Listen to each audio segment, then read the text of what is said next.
sommes à Tchaboula, une localité située à une dizaine de kilomètres du centre-ville de Kolosi. À côté de ce village se trouve une entreprise minière dénommée Comus, compagnie minière de Moussonoy. Cette entreprise exploite le cuivre depuis 2015.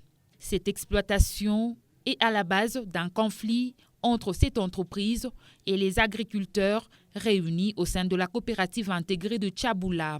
Ces derniers accusent l'entreprise Comus de polluer la rivière qui leur permettait de développer l'agriculture.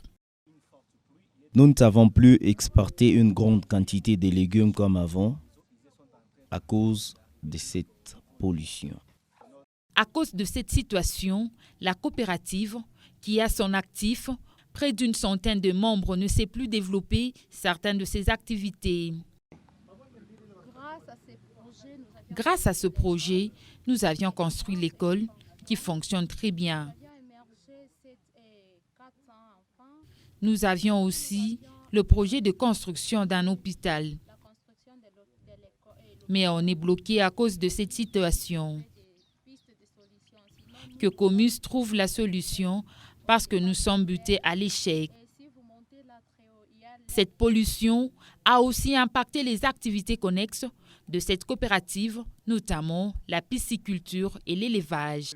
Vu que cette eau est polluée et quand on y jette des petits poissons, le lendemain, vous les trouverez déjà morts. On a jugé bon d'évacuer toutes ces eaux et de construire un autre étang avec une eau qui sera filtrée. L'entreprise Comus rejette toutes les accusations en bloc, mais nous renvoie à Mme Massengo Espérance, chef coutumière de Tchaboula. Cette eau est polluée bien sûr, mais la cause n'est pas seulement Comus. Il y a aussi des habitants du village qui vont laver leurs minerais dans cette rivière.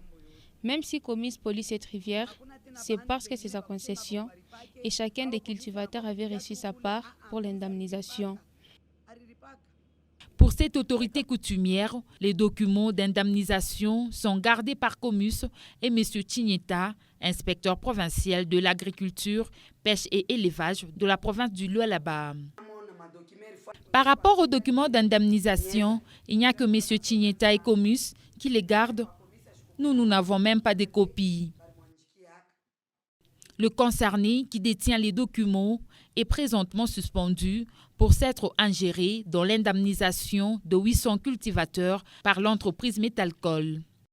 Pour l'instant, les agriculteurs non indemnisés attendent une nouvelle décision qui sera prise par les autorités.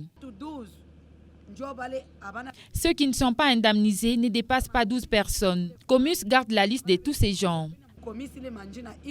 Contactée à ce sujet, Mme Louise Mouelechi, ministre provinciale de l'Agriculture, a-t-on relancé ce dossier après la levée de suspension de l'inspecteur Tigneta. Au même moment, les enfants qui ramassent les rejets dans les remblais de Comus les lavent dans la même rivière, ce qui pollue davantage ces eaux.